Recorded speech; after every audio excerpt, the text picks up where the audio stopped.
Muy buenas noches. Tenemos la lectura de la liturgia de la palabra del día eh, martes 7 de enero del 2025 en el ciclo C.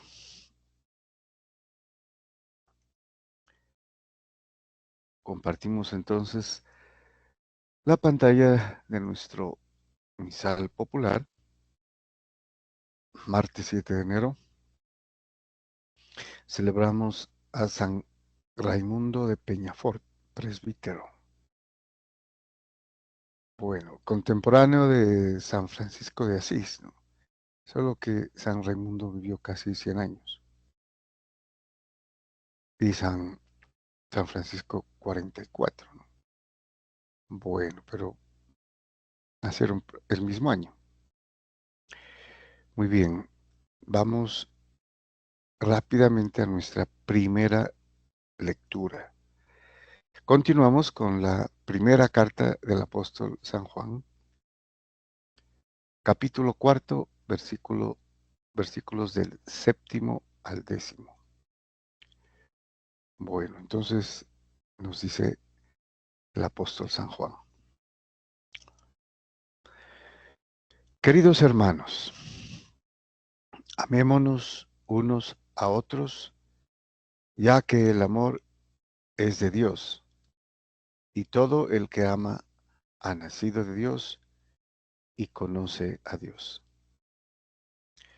Bueno, como mm, muchos piensan que desde esta parte de la carta del apóstol San Juan, en el capítulo cuarto, es una de las mm, partes más místicas, ¿no?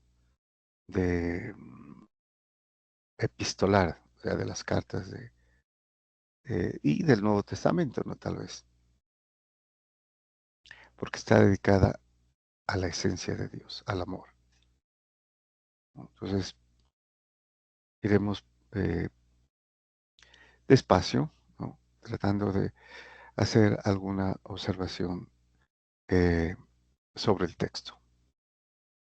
Bueno, mm, aquí tenemos una frase en este primer párrafo, dice, amémonos los unos a los otros, ya que el amor es de Dios. Aquí entenderíamos por el texto de que el amor es posesión de Dios, ¿no? Pero en realidad, mm, desde el texto griego utiliza la partícula ex agape, ¿no? El amor, el agape, ¿no? Es de Dios, ex ton teum, dice, ¿no? O sea, proviene de Dios, que sería el ex, ¿no? Como en el ex cátedra, ¿no? Desde la cátedra de San Pedro, por ejemplo, desde allí, o proviene de. Entonces aquí entenderíamos mejor, en vez de un posesivo, ¿no? El, el- la proveniencia, o sea, la fuente es Dios, la fuente de ese amor es Dios. El amor proviene de Dios. Y ahora sabremos por qué. Y entonces podemos saber que todo el que ama ha nacido de Dios y conoce a Dios. Bueno, aquí también hay otra observación. Entonces, el que ama ha nacido de Dios. Y sabemos que el que ha nacido de Dios lo ha hecho porque por el bautismo hace parte de la vida eh, de Dios, ¿no? Porque es miembro del cuerpo místico de Jesucristo, que es su iglesia. Lo hemos repetido consuetudinariamente, ¿no? Entonces, el que ama ha nacido de Dios y conoce a Dios. Entonces, es importante que este conocimiento de Dios es porque se ha nacido de Dios y se conoce a Dios. Y podríamos preguntarnos, pero entonces no hay necesidad. solamente amar a Dios. Bueno, nacer de Dios sabemos que solamente es un don que lo da el sacramento del bautismo. Entonces podemos amar a Dios. El que ama ha nacido de Dios. Entonces, el nacimiento espiritual de Dios es previo al amor, ¿no? Solamente podemos amar cuando hacemos parte del cuerpo místico de Jesucristo, que es su iglesia. Él nos da la participación de su vida, inclusive de su ser, que es el amor, ¿no? Bueno, continuemos. Quien no ama no ha conocido a Dios. O sea, sería la consecuencia. Entonces, después de haber dicho esto, quien no ama no ha conocido a Dios, porque Dios es amor. Aquí este es eh, la frase primordial, ¿no? Dios es amor. Lo dice San Juan en la primera carta, ¿no? Y lo dice dos veces. Dios es amor. Y es importante esta declaración porque es la naturaleza de Dios prácticamente. Es su ser. El ser de Dios es amor. ¿Mm? Y estamos hablando aquí en términos de Dios eh, como la Santísima Trinidad, ¿no? El amor del Padre, el amor del Hijo y el amor del Espíritu Santo. Dios es amor y comunica el amor, ¿no? Y es fuente del amor. Bueno, en esto se manifestó el amor que Dios nos tiene, en que Dios envió al mundo a su unigénito para que vivamos por medio de él. Entonces, el amor de Dios se manifestó cuando Él nos envió a Jesucristo, a su unigénito, como muestra elevadísima del amor de Dios y del amor de, de Dios que se encarna, ¿no? Del Verbo encarnado. ¿Para qué? Aquí está el propósito, ¿no? Para que vivamos por medio de Él. Es a través de Él. El griego utiliza el día, ¿no? A través de Él, por medio de Él, que es el quien nos da la vida, que nos hace vivir según su naturaleza. Ya es muy difícil, ¿no? Entender que el mismo Dios hace que compartamos su naturaleza. Solamente por esa razón podemos amar, ¿m? Porque hemos nacido de Dios, ¿no? Dios es la fuente de ese amor y conocemos a Dios. Y entonces entendemos que el propósito de Dios es que nosotros vivamos y compartamos su naturaleza, nada más ni nada menos. ¿Cómo? A través del Hijo, a través del Verbo que se ha hecho carne, se ha hecho humano, comparte nuestra humanidad. Dios comparte nuestra humanidad al hacerse hombre para que nosotros, hombres, compartamos su divinidad. En esto consiste el amor, no en que nosotros hayamos amado a Dios, sino en que Él nos amó y nos envió a su Hijo como víctima de propiciación por nuestros pecados. Entonces, el amor consiste en que, no en que nosotros hayamos amado a Dios, sino que Él nos amó primero, sin lo cual nosotros no podríamos amar. No podríamos haber nacido de Él, provenir de Él como fuente y haber conocido a Dios, ¿no? Entonces, en el bautismo, Él nos da, nos regala, nos obsequia, nos dona, ¿no? Su propio ser en el Hijo. Nos hace sus hijos, miembros del cuerpo místico de Jesucristo, compartiendo su divinidad. Y entonces, ¿cómo nos ama? Enviándonos a su Hijo como víctima de propiciación, que es un sacrificio, ¿no? Que también viene de la liturgia judía, con todas las víctimas que ellos sacrificaban, animales, ¿no? Con su sangre. Pero eso es una figura del verdadero sacrificio, de la verdadera víctima de propiciación por nuestros pecados, que es Jesucristo, su unigénito, ¿no? El Padre mostró su amor así. El Hijo se entregó también por amor, para nuestra redención.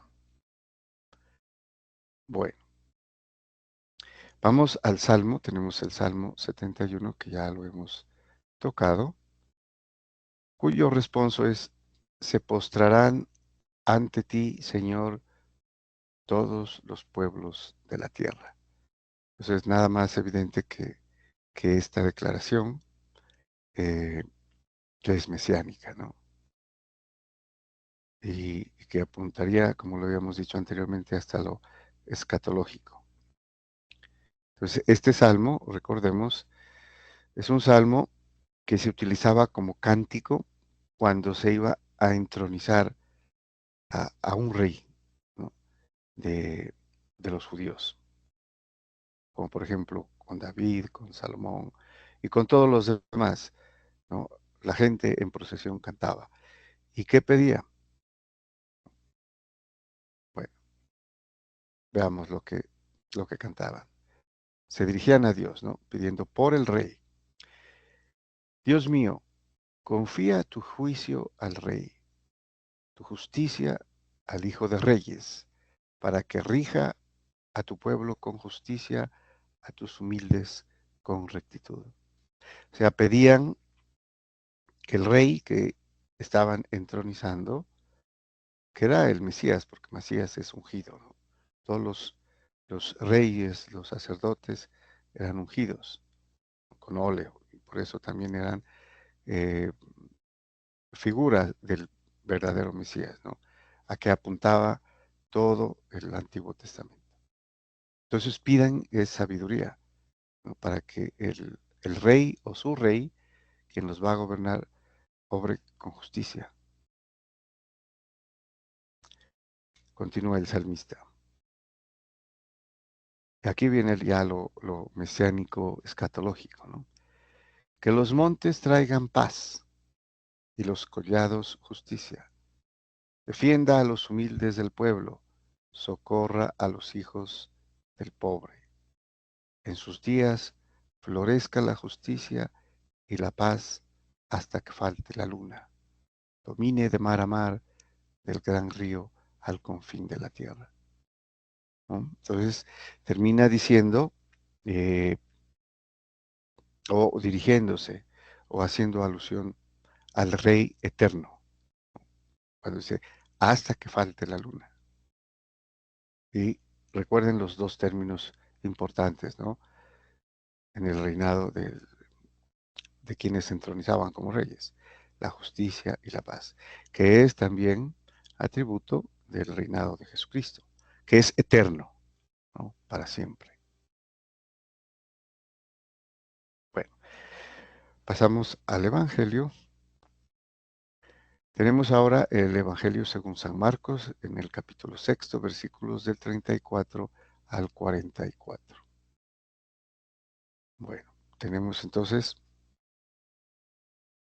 también la narración de eh, un capítulo, el capítulo 6, que como el sexto de San Juan narra el milagro de la multiplicación de los panes, ¿no? Y de los peces. Bien, entonces dice San Marcos: en aquel tiempo Jesús vio una multitud y se compadeció de ella, porque andaban como ovejas que no tienen pastor. Y se puso a enseñarles muchas cosas. Cuando se hizo tarde, se acercaron sus discípulos a decirle: estamos en despoblado y ya es muy tarde. Despídelos que vayan a los cortijos y aldeas de alrededor y se compren de comer. Bueno, podríamos imaginar, ¿no? Que también pasaba mucho tiempo, muchas horas, ¿no? Escuchando a Jesucristo. Y aquí Él es el pastor.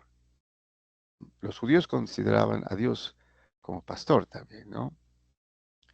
El Señor es mi pastor, dice, ¿no? El Salmo. Nada me faltará. Jesucristo es también el pastor, ¿no? La figura del pastor del Antiguo Testamento la cumple Jesucristo, como el buen pastor, ¿no? Que luego dirá en el Evangelio. Bueno, Él les replicó, denles de comer. Ellos le preguntaron, ¿vamos a ir a comprar 200 denarios de pan para darles de comer? Él les dijo, ¿cuántos panes tienen? Vayan a ver. Cuando lo averiguaron, le dijeron, 5 y 2 peces. Él les mandó que la gente se recostara sobre la hierba verde en grupos.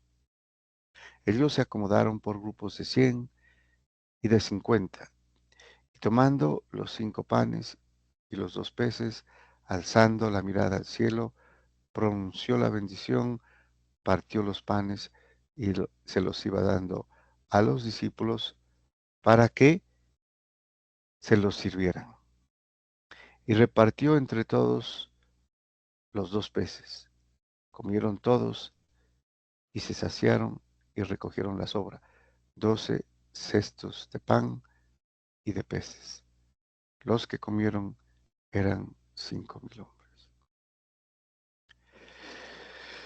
Bueno, entonces, si esta es la versión de San Marco de la multiplicación de los panes y de los peces.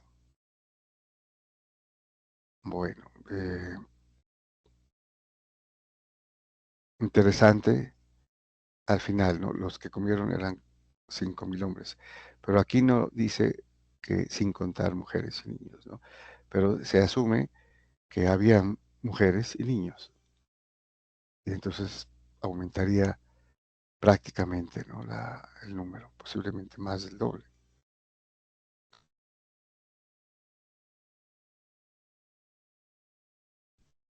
Entonces tenían que ir a alguna aldea a proveerse de comida, ¿no? Ya estaba tarde. Y aquí entonces el Señor realiza este milagro que tiene una estructura interesante, ¿no? Eh, prácticamente como la institución de la Eucaristía. Entonces, los verbos, ¿no? De esta narración. Dice, tomó los 5 panes y los 2 peces. Alzó la mirada al cielo para bendecir, ¿no? Pronunció la bendición. Aquí podríamos decir, bendijo. Entonces, tomó, bendijo, partió los panes y se los dio, ¿no? A los discípulos para que ellos se los sirvieran. ¿Qué es lo que es un calco, digamos, de lo que sucede, ¿no? En la Eucaristía? El sacerdote hace esto, ¿no? Él toma el pan, que es la hostia, pronuncia la bendición sobre el pan y sobre el vino. Eso lo hace en la Eucaristía. Luego lo parte y se los da, ¿no? Lo reparte a la gente. En este caso, el sacerdote es que es quien recibe también y es el que lo sirve. Bueno, muy bien, muchas gracias y bendiciones.